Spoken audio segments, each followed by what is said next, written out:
जी, तो ये एजिंग वाला फ़िल्टर जो है ये बहुत पॉपुलर हुआ हुआ है आजकल, और specially dermatologist, plastic surgeon, aesthetic physicians ये कह रहे हैं कि ये एजिंग को बहुत अच्छे तरीके से डिपिक्ट करता है और हमें बताता है कि एजिंग कैसे होती है। तो मैंने सोचा एक सादा ज़बान में एक वीडियो बनाई जाए इस बारे में, ताकि लोगों को अंदाज़ा हो कि why do people think it's so realistic, और एजिंग बेसिकली हमारी स्किन में कैसे होती है। तो जी, आप इसकी एक बहुत ईजी सी एग्जांपल ये समझ लें कि एक तकिया है जिसके अंदर रुई भरी हुई है, और जैसे जैसे हम एज करते हैं वो रुई अंदर से कम होती जाती है।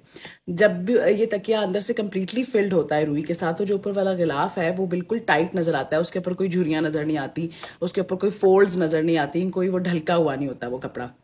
हमारी स्किन भी इसी तरह ही है। हमारी स्किन के नीचे जो फैट और कोलेजन होता है वो बेसिकली इस रुई की तरह है, जो कि एक तकिए के अंदर भरी जाती है। जैसे जैसे हम एज करते हैं तो ये फैट जो हमारी स्किन के नीचे है वो कम होता जाता है, और कोलेजन की प्रोडक्शन भी कम होती जाती है। इसी तरह है जैसे कि किसी तकिए के अंदर से आप जब रुई निकालते हैं तो उसका गिलाफ ढलक जाता है, और उसके ऊपर जो है वो रिंकल्स आ जाते हैं और फोल्ड्स पड़ जाती हैं। सिमिलरली उसी तरह हमारी स्किन भी ढलक जाती है, एक नीचे की तरफ और एक सेंटर की तरफ दरमियान में।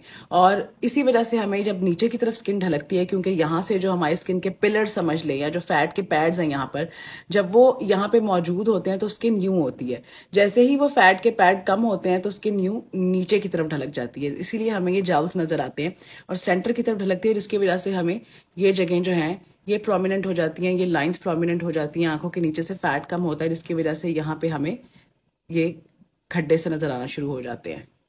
इसके अलावा एक बहुत important sign of ageing, wrinkles जो हमें चेहरे के ऊपर नजर आते हैं। जब हम किसी कपड़े या किसी भी कागज को फोल्ड करते हैं एक दो दफा तो वो एक हल्की सी लकीर बनती है, लेकिन जब हम उसे बार बार फोल्ड करते रहते हैं तो वो एक परमानेंट पक्की लाइन बन जाती है। हमारी स्किन का भी की भी वही एग्जाम्पल है। बेसिकली हमारी स्किन के नीचे मसल्स होते हैं जो कि मूव करते हैं तो हम अपने फेस को मूव कर सकते हैं। जैसे कि हमारे यहाँ मसल मूव करेंगे तो हम फ्राउन करेंगे, जब हम मुस्कुराते हैं तो हम ये सारे मसल्स यूज कर रहे होते हैं। और मुस्कुराते हुए, बोलते हुए, फ्राउन करते हुए जो ये लाइंस पड़ती हैं हमारे चेहरे पर, शुरू में ये परमानेंट नहीं होती, लेकिन जैसे हम फेस को ओवर द टाइम मूव करते रहते हैं तो वो लाइंस आहिस्ता आहिस्ता वहां पर उन जगहों पे जहां से स्किन फोल्ड होती है मूवमेंट के दौरान वो परमानेंट लाइंस बन जाती हैं, जो कि हमें ओल्ड एज में ये परमानेंट रिंकल्स नजर आना शुरू हो जाते हैं।